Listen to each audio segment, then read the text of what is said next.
Today I would like to continue looking at certain elementary issues on which to build the more comprehensive view to be discussed today and in the next lecture.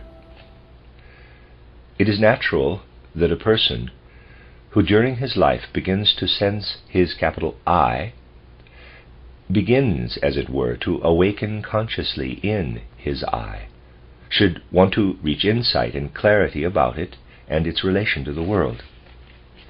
There is at the present time a strong longing and also a widespread striving to attain such insight. As people experience this longing for clarity about their own self, they encounter the many pitfalls and hazards bound up with the quest for self-knowledge.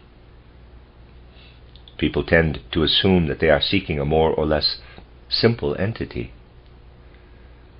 The assumption that the human I is fairly uncomplicated has caused much disillusionment and made people turn to the kind of guidance to be found in the writings of Ralph Waldo Trine and others, a guidance sought by many today because of the belief that by delving into their inner being they will come to know themselves better and gain more insight and security in life. What they actually experience is that self-knowledge is diminished rather than enhanced by embarking on such a path.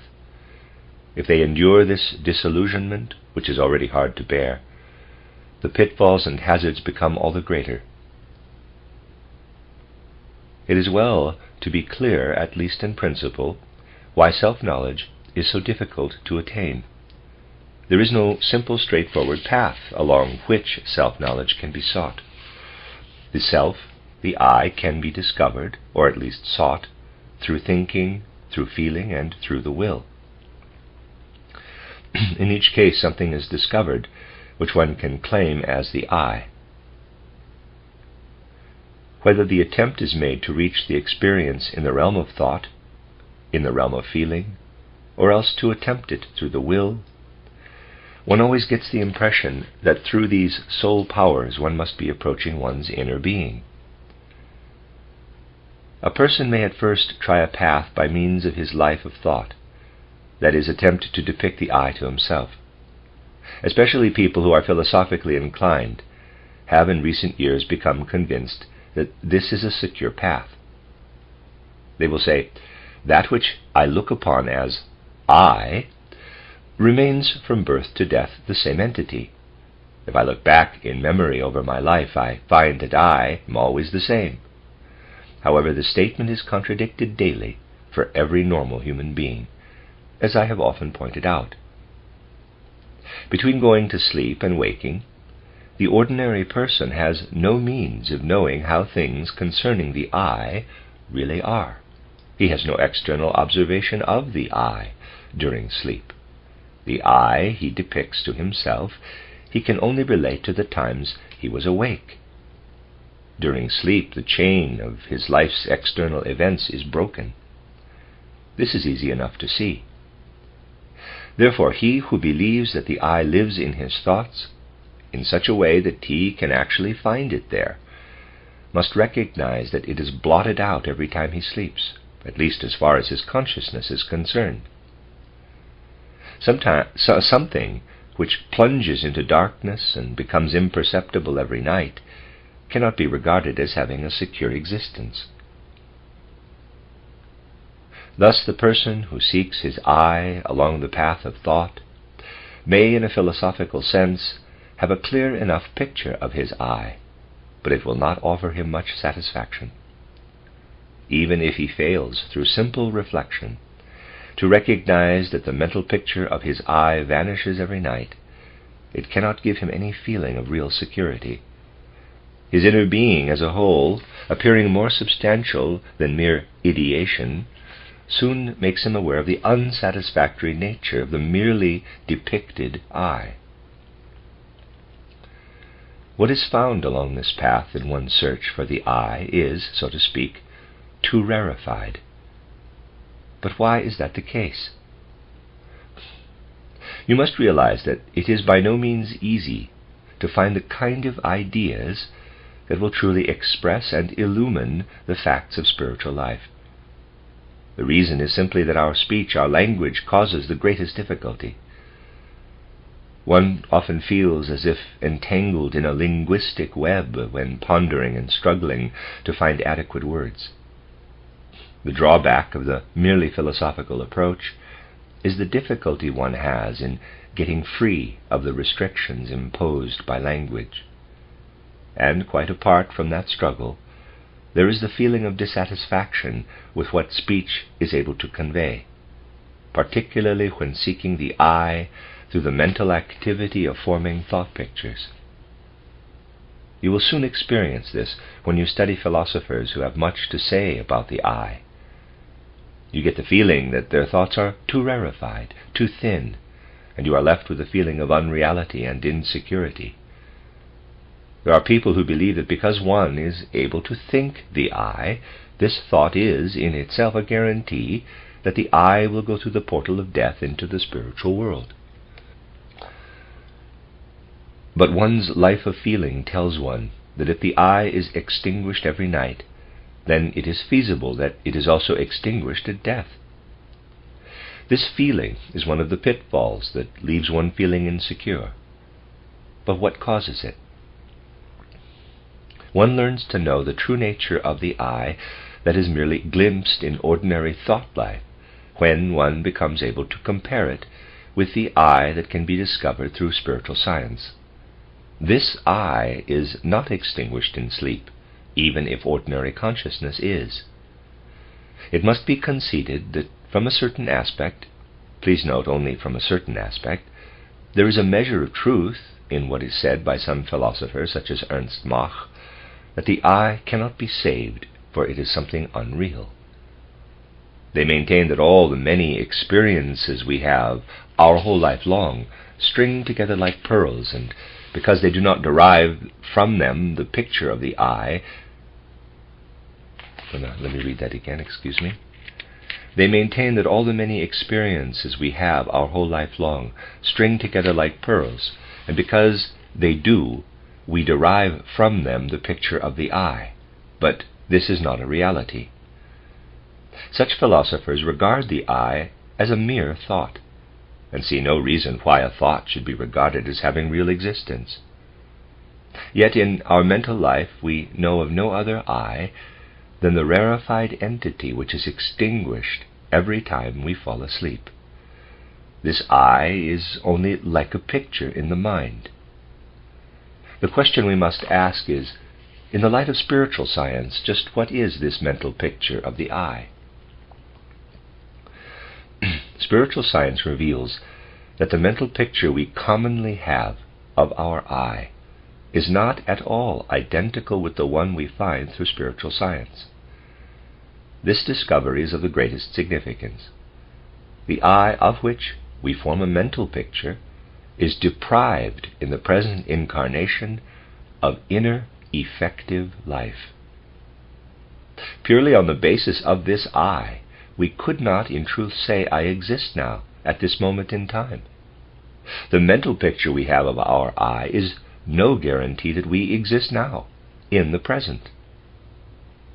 There is a constant danger that somehow a combination of mental pictures is conjuring up the I. That is the uncertainty. That is why we feel that what we are faced with is a mere picture and no reality. Why do we experience our inner self in this way? Because the I of which we form a mental picture contains already forces for our next incarnation. In this life, it must necessarily exist in the form in which we encounter it. When we depict the I, we are dealing with a force belonging not to this life, but a force that will only evolve in our next incarnation. It is comparable to a plant which, if it could sense the seed within, would say, "This seed is in reality not me. It is the plant that will grow only next spring." In a similar way, there lives in what we depict as our I the force that will evolve in our next incarnation. It has to exist the way it does, for if we wanted it to become more in the present incarnation, then it would unfold too soon, and could not remain seed-like till our next life. Thus the I we depict in thoughts must remain weak. It cannot be active now, for it has to retain the seed-like forces for the next incarnation. You will realize the significance of this fact. When spoken of in this abstract manner, its immense importance may not be immediately evident. What we are talking about is something shadowy, belonging to the next incarnation. While it cannot develop in this life, it can be enriched so that it loses its shadowy character. Otherwise it remains unsatisfactory and is experienced as a mere point, as it were, beyond which no progress is possible. However, the problem is how one sets about enriching this I that is felt to be no more than a point. Nothing is achieved by merely brooding within oneself, for all we arrive at is what in this incarnation is a mere point, a seed for the next life. No matter how forcefully, how mystically one broods inwardly, or what beautiful precepts one sets oneself, the I is not reached. In the way in which this I that we depict in thought lives within us in this incarnation, it does not really belong to us. For the duration of this incarnation, it actually belongs to the world. From what we see inwardly as a thought picture of our I, the world will prepare for our next incarnation what will then be active within us. That is why this I can become enriched only through our experiences of the world. When asked by our friends to write something in their album, I have often, in cases where it was appropriate, written, quote, "To find yourself, seek in the world. To find the world, seek in yourself." Close quote. In order to find oneself, that is, in order to provide one's thought life with a richer, more living content than is possible in ordinary life, one must widen one's observation and deepen one's experience of the world. However, in this respect, ordinary sensory observations are of no help, for they also belong to the present incarnation. They are also dependent on the physical body, which is laid aside at death. We must make observations of a different kind, must become able to enter into the more subtle aspects of life. We can enrich the thought picture of our I only by being aware of more than the obvious aspects of life. We must cease to think in the abstract manner so much preferred nowadays. To enrich the I, one must make efforts to seek out the more hidden connections in life. I beg you not to misunderstand this remark. To seek out life's hidden connections would today be regarded as a useless pursuit, because people are not striving to enrich the I. All modern people are concerned about are the kinds of thoughts that either depict external events or are useful for some action. But these things have a connection only with the present incarnation. In order to enrich the I, we must make it an end in itself, to seek out life's hidden connections. It must become an intimate pursuit of which we expect no other result than that it should enrich our inner life, that is, enrich the thought picture of our I. Certain things are expected of man at the present time, and it is important that he should concern himself with events in life which, though seemingly remote and unconnected, nevertheless belong together. It is important that we ponder the kind of deeper connections that must be sought, as it were, beneath the surface of life's events. To someone who is concerned only with superficial aspects, such connections will seem strange. Yet it will be found that we enrich the thought picture of our I the more we succeed in discovering riddles in life which, though remote, speak strongly to our life of soul. Such connections are not as easy to explain or point out as it is to point out and explain the obvious reason a stone becomes warm when a sunbeam falls on it. But the more we contemplate life's hidden connections, the stronger becomes the feeling that we are growing together with the thought picture of our I, that we are growing together with the inner life that will carry it over to the next incarnation. What kind of connections do I mean? I mean quite real, concrete ones, except that we normally pay them no attention. I will give you an example. A clergyman once met a gypsy woman with her child, which was dirty and unkempt. Since the outbreak of the World War, gypsies have practically disappeared. But those who know them will also know that they are people who care very little about many things, one of which is cleanliness. Gypsy children are usually covered in layers of dirt, but apart from cleanliness, these children are deprived of a great many other things. The clergyman, being a kind person, wanted to save this forlorn child. He told the mother that he would set aside a sum of money for the child's care and education, so that he could grow up into a respectable person. The clergyman's intention was really the very best. The gypsy woman, whose normal life was one of beggary, would naturally gladly have accepted a gift. Nevertheless, her answer was not only significant, but a refusal. Her exact words were that she would neither educate her child nor allow him to be educated, because her way of life made for more happiness than all scientific knowledge, all the repute and mutual esteem, and all other so-called advantages of culture. This incident was reported by the man who met the gypsy woman himself, Fercher von Steinwand. You will know of him from my book titled The Riddle of Man. In his fine article about gypsies, he describes the event, and it is something which those who, like myself, and it is something which those who, like myself, know gypsies and how they live, can well believe. Many gypsies do hold such views. They really are convinced, as the gypsy woman said, that all culture, all education and learning, all the respect and esteem sought by other people, make one far less happy than the basic elementary life of the gypsy, the life of a child of nature. The gypsy woman's answer is most revealing. One can, of course, accept it as simply a fact of life.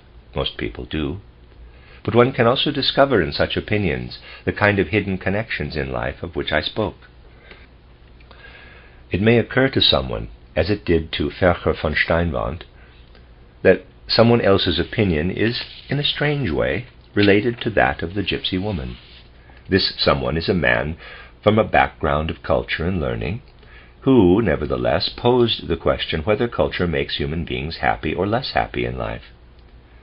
He submitted his answer in a long, learned treatise, but in essence it was the same as the one given by the gypsy. The man was Rousseau, and the treatise in which he voices the same opinion as the gypsy was awarded a prize by the Academy of Science in Paris. Here you see a strange connection between widely disparate phenomena. The conviction felt by the gypsy Rousseau elaborates in a scientific paper that made him famous and influential. The sentiment, the viewpoint was the same in both cases, the only difference being that the gypsy woman did not write a scientific treatise about it and was not awarded a prize by the Academy of Science. This kind of thing happens quite often in life, but is not noticed. If a habit is made of examining from different points of view issues normally looked at from one standpoint only, one discovers surprising points of reference, as in the case of Rousseau and the gypsy. Life is extraordinarily many-sided, and entering into its various aspects means enrichment and strength for the I, in the sense that has been explained. If one seeks out such connections which are not normally noticed, then the I, which we have only as a picture, grows stronger. To be aware of this fact is of immense importance. In one's search for such hidden connections in life, one is contemplating the world rather than brooding within oneself. Furthermore, it will be discovered that one's thinking, that is, forming mental pictures, an activity connected with the I, becomes more mobile, more alive. As a consequence, many more things occur to one than before, which is of great importance, because much dissatisfaction with life and even ill health is caused by the fact that so few things occur to us. We draw our thoughts, as it were, into a rather narrow circle, whereas if we attain the ability to view our experiences in life from many vantage points, seeking connecting threads between distant events, we strengthen our eye and become better able to cope with life. That is why all education that introduces only one-sided thoughts and views is harmful. I will give you an example which comes into the same category as the previous one. Many people embrace so-called pantheism, which, as you know, I have always rejected. Such people will say, "We seek the Spirit everywhere. Spirit, Spirit. Everything is Spirit," and with that they are satisfied. Nowadays this is often called panpsychism, because people will have nothing to do with theism. I have often commented on it by pointing out that one would not get very far if this approach was applied to the physical world. It corresponds to someone walking through a meadow and instead of naming the individual flowers as lilies or tulips and so on, just saying flowers, flowers, which is an abstraction of them all. So too is it an abstraction to speak of nothing but spirit, spirit, and ever more spirit, and yet reject knowledge of real individual spirits. When one speaks about angels, archangels, and archai as of individual beings, with their own defined spiritual existence, just as one speaks of individual beings in the physical world, it is rejected. However, there is a tendency in man to think in a pantheistic way, to simplify everything, always to seek abstractions. That is why the example connected with the gypsy is so interesting, for it illustrates that looking everywhere for abstractions is in a way a gypsy-like trait. The person who had to experience with the gypsy woman, the person who had the experience with the gypsy woman came across another gypsy who, with good appetite, was eating meat from an animal he had found lying dead in a field. Gypsies think nothing of eating dead animals they happen to find, nor do they suffer any ill effects. The person who found the gypsy eating wanted to impress upon him that one does not eat animals that are found dead, only animals that have been slaughtered. And here the gypsy showed his inclination for abstractions, saying, "Well, the animal I am eating was slaughtered by God." So you see, like pantheists, he applies the concept of God to everything. Naturally, if one's thinking is pantheistic, it must be assumed that an animal found dead must have been slaughtered by God, and there can be no objection to eating what God has slaughtered. Wider, less obvious connections can be found between one's experiences in life. They vitalize the thought picture of our eye. There are, of course, those who will say, surely all that is required is the ability to combine facts. Yet that is very abstract. What I mean is something much more alive, something that relates to the ability to combine facts as a living organism relates to a machine. When we make the effort to enrich our eye by bringing together and relating disparate events, we become aware of a force which lives in us already, but belongs to our next incarnation. It is easy to be deluded into thinking that the eye is enriched by brooding within oneself. That is an illusion. We enrich it by entering into aspects of life that lie beneath the surface, and by truly fostering the ability to ponder and reflect about life, instead of being merely engrossed in ourselves. One must take hold of life lovingly and be willing to seek out the relation between remote events for no other purpose than to enrich the eye and make it stronger. The attempt can be made with the most ordinary situations in life. Opportunities are there all the time. Try to let everyday experiences reverberate in such hidden connections. One must, of course, remain realistic and not read into such connections things they do not contain, or try to become more knowledgeable through them. That sentence again.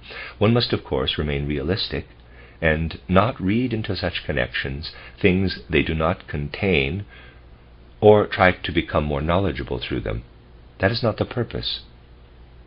What matters is their effect on us, enabling us to experience a force which lives in us in this life in the form of a thought, whose reality will become evident only in our next incarnation.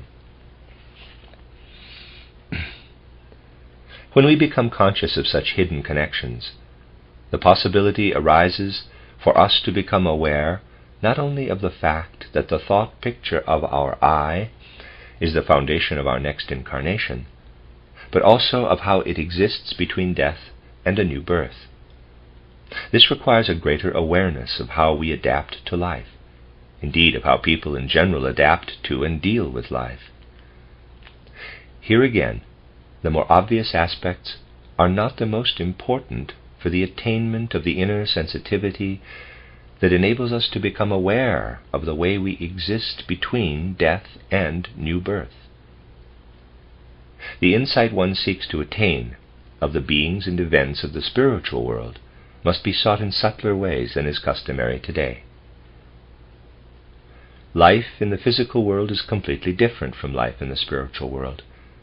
It is not really surprising that just as they are, our ordinary thoughts, feelings, and will impulses cannot be applied to the spiritual world, which requires a much more delicate approach. To strengthen and enrich our life of thought, efforts must be made to discover hidden connections between events, as I have described. But for the awareness of the I as it lives between death and new birth, in fact for awareness of the realm in which we are between death and new birth, it is necessary that these connections are related to human beings themselves. Indeed, life provides plenty of opportunity for such hidden connections to be discovered. And if they are noticed and treated with the necessary sensitivity, one will soon find one is on the right path. Unfortunately, because the words one must of necessity use are too often taken in a materialistic sense, a certain difficulty arises when the attempt is made to explain things of this nature. I shall illustrate what is meant by an example. What I want to explain can best be observed in the case of people who, through their whole disposition, have what could be said to be a dreamlike inner life. Not that they are complete dreamers, but their soul life has a dreamlike quality. This quality is more pronounced in people living in countries toward the Eastern Hemisphere. The further west one goes, the less do human beings reveal in themselves those subtle connections which point to the hidden spiritual realm I have indicated. That is why the Western Europeans, who have to resort to connections of a cruder nature, find it so extraordinarily difficult to understand the soul characteristics of the Russians. And such understanding is more essential now than ever before. It could be said that Russians are a fraction less awake than Western or even Central Europeans. That is why what we are now speaking about is easier to relate to the inner life of a Russian than to the inner life of a Western European. It does, of course, relate to people in the West, but it is not so easy to detect there. A German writer, Edward Bernstein, has an interesting description of an incident which I would like to use as an example of what I want to illustrate. He will surely not be pleased to know that I regard the experience he describes as mystical. Nevertheless, it is a good example of those hidden connections in life which materialists regard as mere chance. Edward Bernstein relates that in London he used to be a frequent guest at the house of Engels, the friend of Karl Marx. Engels' household was a hospitable one, where many people often met, where in fact an international group would frequently gather. It was here that Bernstein met Sergius Kraczynski, a writer who had adopted the name Stepniack, by which he is quite well known. Bernstein's description of Stepniack is most interesting. To begin with, he mainly describes the more external aspects, saying that Stepniack was, quote, a powerfully built man with an impressive head. In looks, he corresponded exactly to the picture we normally have of a Slav. He was sensitive, of a somewhat dreamy disposition. Yet in Russia he had been very much a man of action, not only prominently involved in the liberation from prison of Peter Kropotkius, but also in the successful attack on Msenzow, that's Msenzow, the police dictator of St. Petersburg. In England he was the soul of the society, quote, Free Russia, close quote, founded for the purpose of collecting money to support Russian freedom fighters. On their behalf he had repeatedly undertaken lecture tours in England and one across America, where he had been particularly befriended by the American humorist Mark Twain. Stepniack was a respected figure in certain literary circles in England, having made a name also as a novelist. At Ingalls' parties or at any other gathering he was usually quiet, and seldom spoke unless one addressed him directly. However, it was obvious that he greatly appreciated his friendship with Ingalls, and liked coming to his parties. A friendship also sprang up between Stepniack and myself. Close quote. It so happened that at a meeting of the Society, quote, Free Russia, close quote, attended by both Bernstein and Stepniack, a quarrel broke out. It was one of those quarrels that easily breaks out among people with a deep emotional commitment to life's greater issues. The quarrel concerned the relationship between Russians and Poles. In such a situation, it is a safe bet that the average Central European will side with the Poles. A fierce disagreement ensued in which Bernstein and others spoke up for the Poles, Bernstein defending them against the Russians. As a consequence of this quarrel, Stepniack no longer came to the Society. Then, after a long time, Bernstein received a letter from someone not connected with the Society, inviting him to a party on one of the following evenings. The writer of the invitation said he was aware that Bernstein was not on good terms with Stepniack, so he was to come only if he did not mind meeting the latter. Bernstein did not mind. In fact, he welcomed the opportunity to meet Stepniack again, and so the two men met once more. One may, of course, not find it so remarkable that two people who used to like seeing one another meet again after several years. It may be regarded as a mere chance meeting, and it is only natural that materialists should do so. However, Bernstein's whole description of the mood in which the meeting took place that evening makes it clear that especially for Stepniack it was an occasion of very great significance. They spent the evening in a happy mood. Before parting, Stepniack said how pleased he was that they had found one another again, and how much he looked forward to them spending time together. 2 days later, Bernstein read in the paper that Stepniack was dead. It appeared that on the day after their meeting he had been reading a book while out walking, had crossed a railway line, and been hit by a train. It was absolutely clear that it was an accident. There was no question of suicide. Thus, another chance. But you see, such events are in reality no mere chance. I have chosen a striking example to illustrate the kind of connection one must look for in life. If one is to discover links that are less obvious, one must seek the kind of event in which connections are hidden and which involved the inner life of human beings. Once it has been recognized that there is a deeper aspect of our life of soul which is prophetic, then one can no longer consider such events as mere chance. This aspect comes to expression chiefly in our mental life when tinged with feeling and when it is somewhat dreamy. In such instances it points to the future to a remarkable degree. All dreams are in fact prophetic. When you dream, you always dream the future. But because you cannot formulate mental pictures of future events, you clothe the dream in pictures of past ones, and draw them like a veil over the inner experience.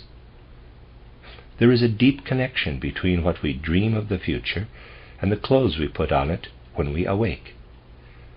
This is because of karma, and because the future is linked to the past. What we become conscious of, we clothe in pictures from the past, that is, in images with which we are familiar.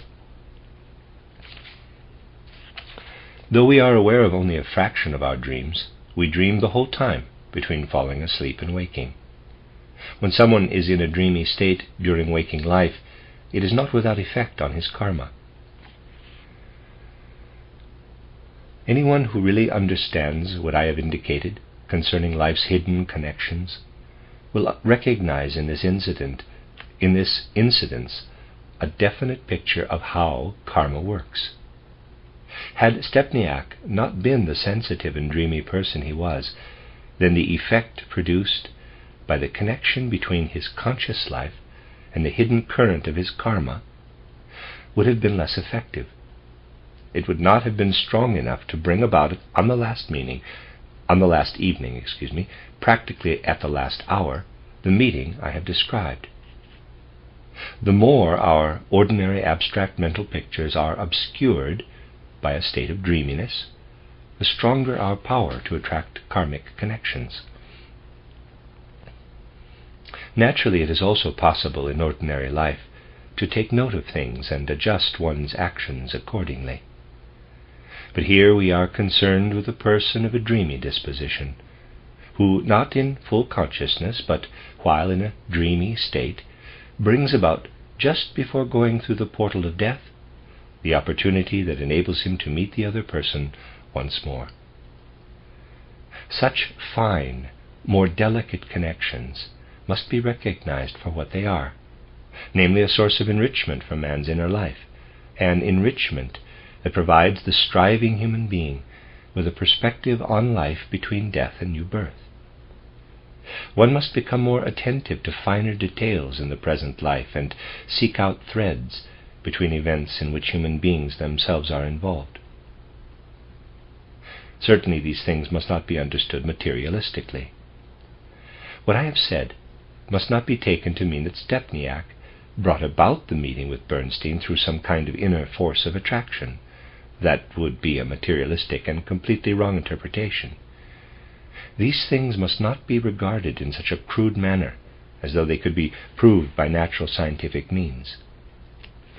When dealing with such delicate issues, one must not expect to be able to pin them down as if they were something material, but be satisfied if one thing or another becomes clearer through the description of such hidden connections. To become accustomed to observe life in accordance with such delicate relationships is to enrich the life of soul. All relationships dealt with in spiritual science are basically of this delicate nature. That is why the study of spiritual science enriches life. Thus, when we seek out the kind of connections I described earlier, in which human beings are less directly involved, we enrich and strengthen the shadow-like I capital, which we bear within us as a seed that will evolve only in our next incarnation, whereas connections in which human beings are directly involved enrich life by awakening sensitivity and awareness for the region we pass through between death and new birth. It is a strange fact that many a person who is well able to seek out such connections fails to notice them because they are interpreted materialistically. Many important passages in Goethe's works can be understood only if it is recognized that Goethe does not want to be pinned down in a materialistic sense. One has to realize that his style when writing such passages was his way of describing events which, as it were, take their course beneath the surface of life. It is a mistake to believe that the I can be enriched in a way that leads to enhanced self-knowledge by delving into oneself in the crude manner described, for example, by Waldo Trine. The opposite is true. To become strong, one must strive to become free from oneself. That is why those who advise people to seek within themselves, instead of leading them away from themselves, are basically bad guides to self-knowledge. The aim should rather be to seek within the world those hidden connections between events, which must be sought with effort, as they are not the kind one is apt to stumble across. Just as one encounters pitfalls in regard to the I that lives in us as thought picture, so are there pitfalls in regard to the I that lives in the will. In ordinary life, we know it no better than the I we depict in our thinking. That such is the case is shown by the fact that people, for example Theodor Ziehen, to whom I referred recently, simply ignore the will. They cannot discover the will in modern man. And this has a certain justification, in the sense I have indicated in public lectures at various places. Franz Brentano ruled out the will altogether, and differentiated in the soul the activity of forming mental pictures, the making of judgments, and the feelings fluctuating between love and hate. Consequently, he did not deal with the will, not even in his work on psychology. And it is true to say that when one looks at the human being as he is in his present incarnation, one does not find the will as such. According to the modern view, the will is what brings man satisfaction or disappointment, pleasure or pain, and so on. In other words, all that one finds in place of the will are moods and feelings. The will itself remains hidden. Let us say you lift your hand. You may be aware of a certain mental picture or a feeling in so doing. But what actually occurs within the body when the hand lifts, of that you are completely unaware. Nowhere can one find the will in man today. But why? Because the will is not in him. The I that lives in the will is not within present-day man. What is effective in him is something that works across from his previous incarnation. What comes from the I of his previous life acts in him now as will.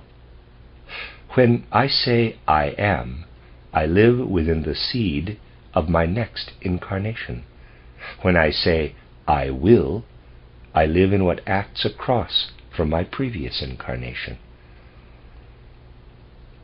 It is of great importance to become aware of these facts, not least because they explain why it is so easy to be misled in this area. When a person says, I will this or that, and carries out an action, will flows into him from his previous incarnation, whereas his satisfaction or dissatisfaction in life depend upon himself as he is now, and the circumstances of his present incarnation. You will realize what mysterious connections we are dealing with. However, in ordinary life, they are felt as if they were jumbled together. People believe the I is a kind of substantial something hidden in their inner being, and that they express this something at different times variously as I think, I was, I am, I will. But things are not like that.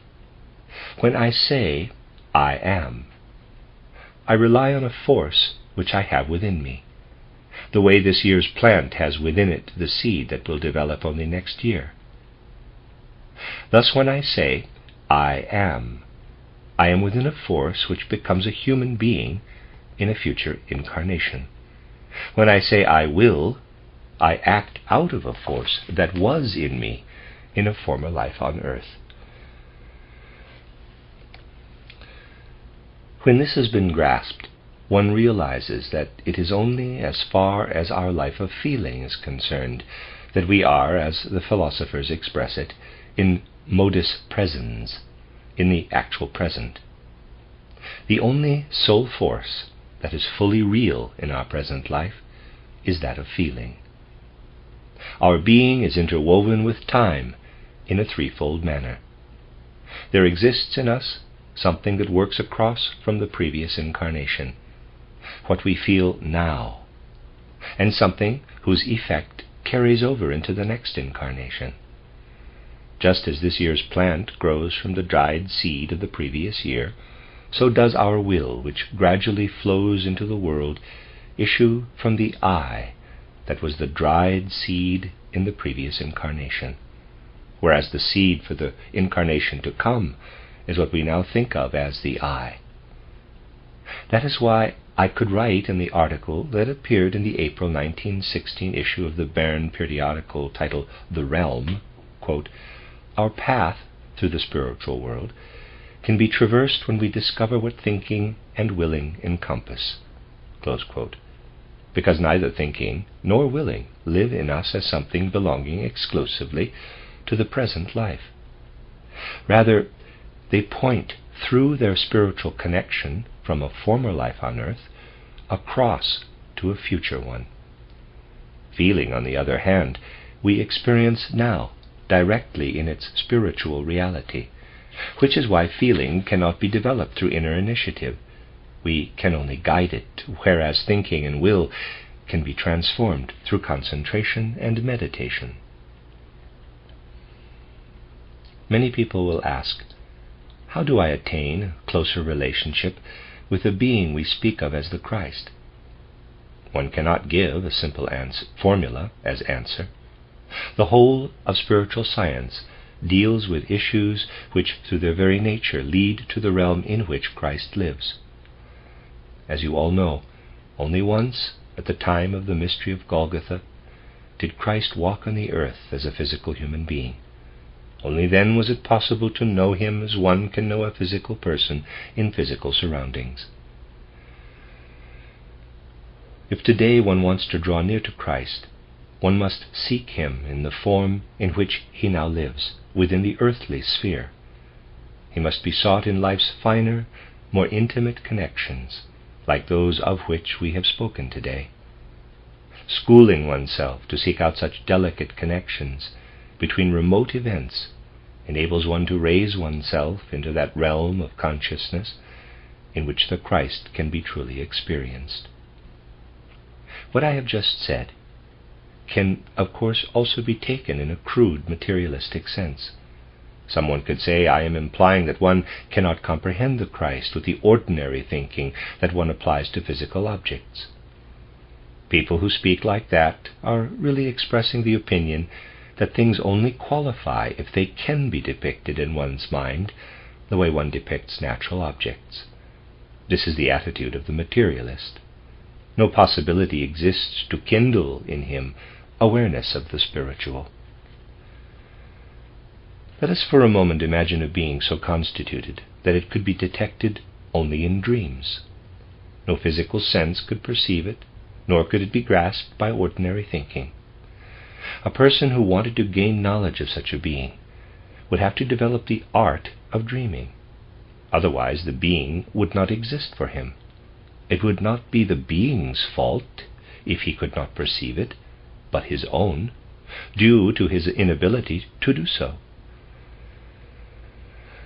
People make arbitrary demands concerning the qualities something should possess, and if they are lacking, it is dismissed as unreal.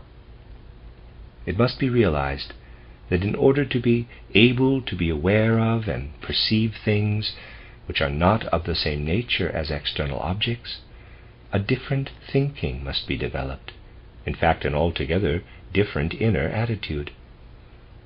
The important thing is to recognize that we must adapt ourselves to approach such beings, not the other way around.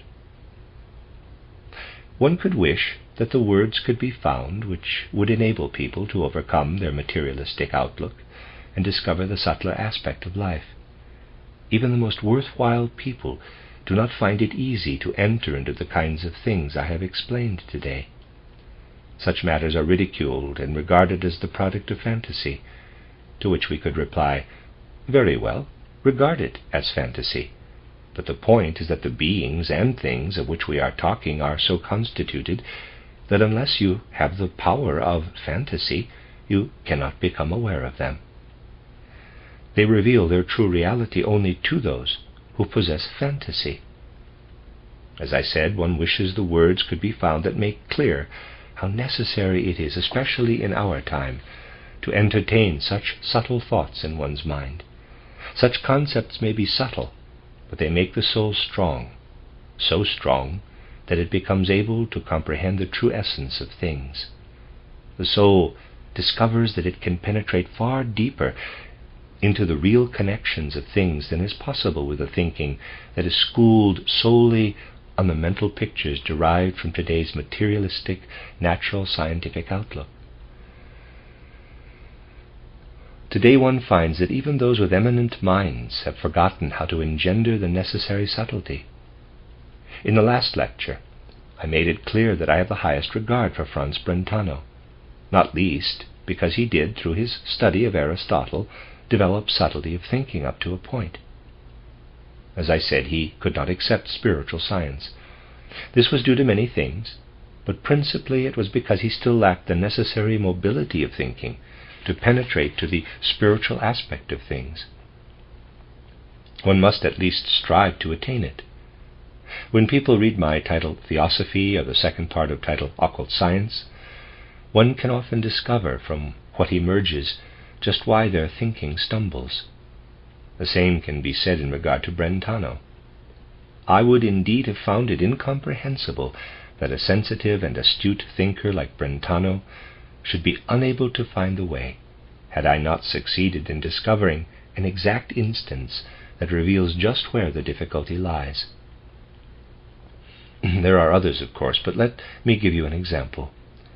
Brentano said, "Whatever the soul consists of, as far as the substance in which it lives is concerned, it must be capable of individualization, for one can divide certain lower creatures, and each part will continue life with the same characteristics the creature had before being divided.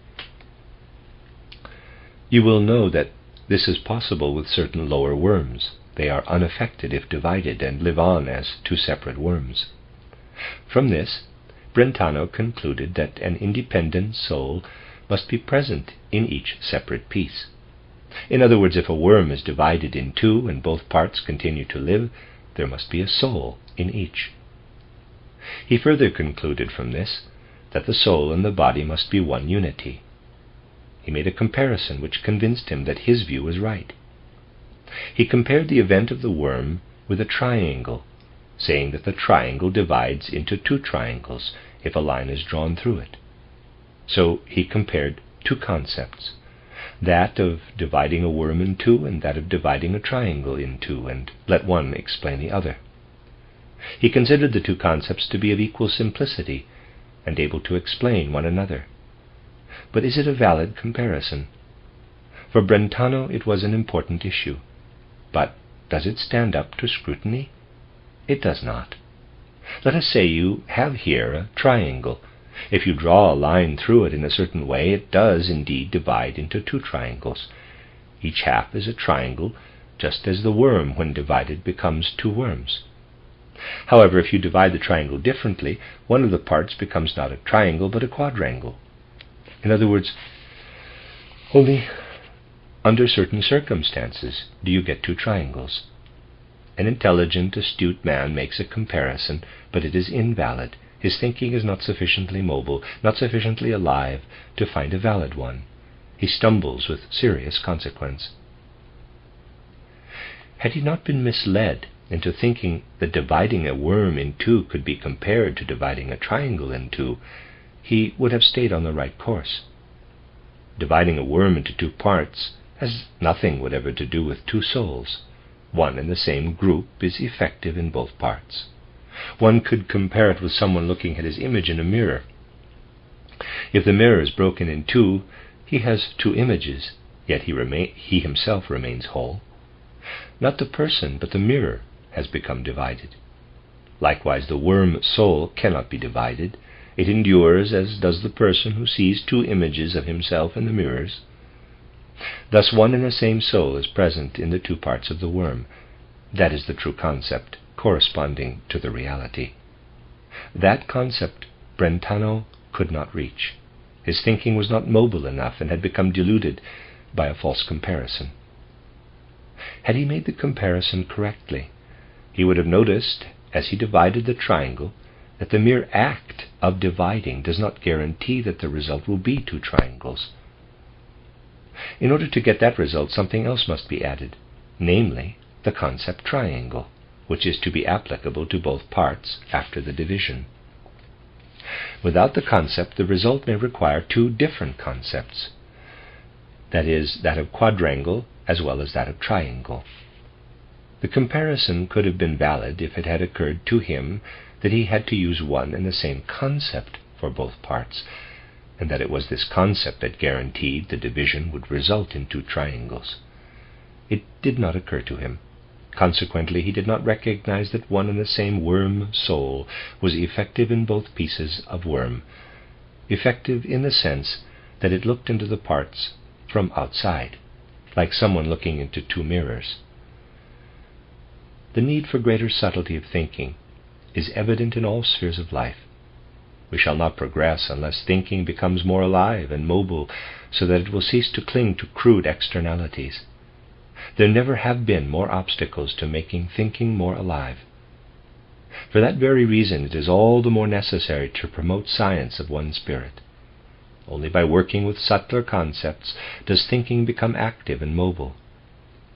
Through their very nature, the concepts of spiritual science have the power to strengthen the human eye. What is longed for today may be satisfied by other means, but only spiritual science can give the human being real inner strength by awakening in him lucid concepts that are not so readily available, concepts which, just because they do not depict life's external aspects, make us inwardly strong, which means capable of recognizing the reality, the essence of things. We shall continue next time to look at important issues from a wider perspective.